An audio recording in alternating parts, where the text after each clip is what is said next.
Hello and welcome to this, the third day of our Easter week journey where we're following Jesus.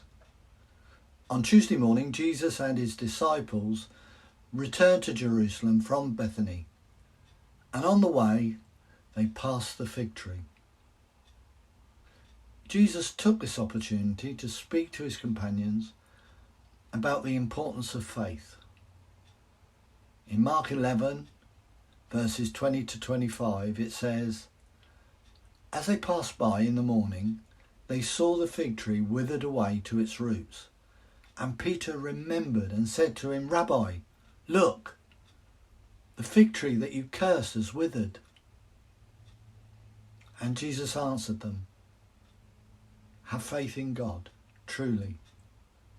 Truly I say to you, whoever says to this mountain, be taken up and thrown into the sea, and does not doubt in his heart, but believes that what he says will come to pass, it will be done for him.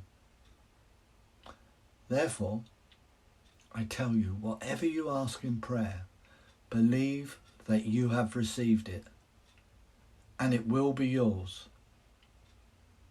And whenever you stand praying, forgive if you have anything against anyone, so that your Father also, who is in heaven, may forgive you your trespasses.' They then re-entered Jerusalem, and at the temple, religious leaders were getting very upset at Jesus because he was establishing himself as a spiritual authority. They organised an ambush and they had the intent to place him under arrest. But Jesus managed to evade their traps and pronounce harsh judgment on them, saying in Matthew 23, verses 24 to 33, "You blind guides, straining out a gnat and swallowing a camel. Woe to you, scribes and Pharisees, hypocrites! For you clean the outside of the cup and the plate, but inside they are full of greed and self-indulgence. You blind Pharisee, first clean the inside of the cup and the plate, that the outside also may be clean. Woe to you, scribes and Pharisees, hypocrites! For you are like whitewashed tombs, which outwardly appear beautiful, but within are full of dead people's bones and all uncleanness. So you also outwardly appear righteous to others, but within you are full of hypocrisy and lawlessness. Woe to you, scribes and Pharisees, hypocrites! For you build the tombs of the prophets and decorate the monuments of the righteous, saying, if we had lived in the day of our fathers, we would not have taken part with them in shedding the blood of the prophets. Thus you witness against yourselves that you are sons of those who murdered the prophets. Fill up, then, the measure of your fathers, you serpents, you brood of vipers. How are you to escape being sentenced to hell?" Later that afternoon, Jesus and the disciples went to the Mount of Olives, which overlooks Jerusalem. This was something that Jesus did each evening on the way back from Jerusalem to Bethany. Speaking in parables, he talks about the destruction of Jerusalem and the end times, events including his second coming and the final judgment. And this is known as the Olivet Discourse. And let's read some of the things that Jesus was saying in Matthew 24. Now, Jesus left the temple and was going away when his disciples came to point out to him the buildings of the temple? But he answered them, you see all these, do you not? Truly, I say to you, there will not be left here one stone upon another that will not be thrown down. Now, the temple was massive. It had been built by Herod, and it was a beautiful temple. And the disciples were pointing out the magnificence to Jesus.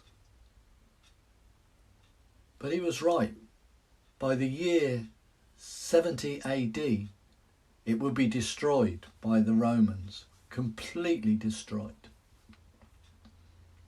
As he sat on the Mount of Olives, the disciples came to him privately, saying, tell us, when will these things be, and what will be the sign of your coming and of the end of the age? And Jesus answered them, see that no one leads you astray. For many will come in my name, saying, I am the Christ. And they will lead many astray. And you will hear of wars and rumours of wars. See that you are not alarmed, for this must take place. But the end is not yet. For nation will rise against nation, and kingdom against kingdom. And there will be famines and earthquakes in various places. All these are but the beginning of the birth pains. Then they will deliver you up to tribulation and put you to death, and you will be hated by all nations for my name's sake. And then many will fall away and betray one another and hate one another. And many false prophets will arise and lead many astray. And because lawlessness will be increased, the love of many will grow cold. But the one who endures to the end will be saved. Now we can all see these signs in the world today. Jesus continues, and this gospel of the kingdom will be proclaimed throughout the whole world as a testimony to all nations, and then the end will come. Jesus then talks about the Antichrist prophesied by Daniel. He says, so when you see the abomination of desolation spoken of by the prophet Daniel standing in the holy place, then let those who are in Judea flee to the mountains. Let the one who is on the housetop not go down to take what is in his house, and let the one who is in the field not turn back to take his cloak. And alas, for women who are pregnant, and for those who are nursing infants in those days. Pray that your flight may not be in the winter or on a Sabbath, for then there will be great tribulation, such as has not been from the beginning of the world until now, no, and never will be. And if those days had not been cut short, no human being would be saved. But for the sake of the elect, those days will be cut short.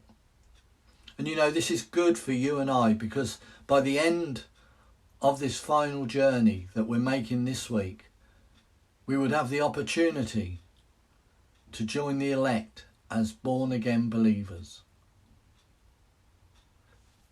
Jesus then tells them how his second coming will be. Immediately after the tribulation of those days, the sun will be darkened, and the moon will not give its light, and the stars will fall down from heaven, and the powers of the heavens will be shaken. Then will appear in heaven the sign of the Son of Man, and then all the tribes of the earth will mourn, and they will see the Son of Man coming on the clouds of heaven with power and great glory. And he will send out his angels with a loud trumpet call, and they will gather his elect from the four winds, from one end of heaven to the other. Now Jesus also made clear to his disciples that his death was close. In Matthew 26 verses 1 and 2, it says, when Jesus had finished all these sayings, he said to his disciples, you know that after 2 days the Passover is coming, and the Son of Man will be delivered up to be crucified. This was also the day that Judas Iscariot negotiated to betray Jesus. In Matthew 26, it tells us, then one of the 12, whose name was Judas Iscariot, went to the chief priests and said, what will you give me if I deliver him over to you? And they paid him 30 pieces of silver, and from that moment he sought an opportunity to betray him. Incidentally, 30 pieces of silver was the price of a slave. And we can only guess at the motive that he had. He was the treasurer for the disciples. Perhaps Judas thought Jesus would not die. Whatever he thought, the events leading up to the crucifixion were moving ever faster. This week had settled into a routine. During the day, Jesus taught in the temple, being challenged by the plotting chief priests and leaders. On the way out of Jerusalem, at the end of the day, he would spend precious time with his disciples, guiding them for the mission ahead. And all the time, the tension is rising.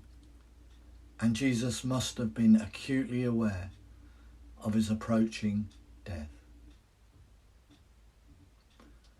We leave Jesus at the end of what was a momentous day, where he has been continually challenged by the religious leaders who conspired to kill him, and one of the 12 is about to betray him.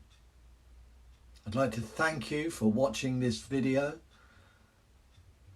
Tomorrow, we look at the events in the upper room and what we've come to know as the Last Supper. Thank you once again. God bless you. Goodbye.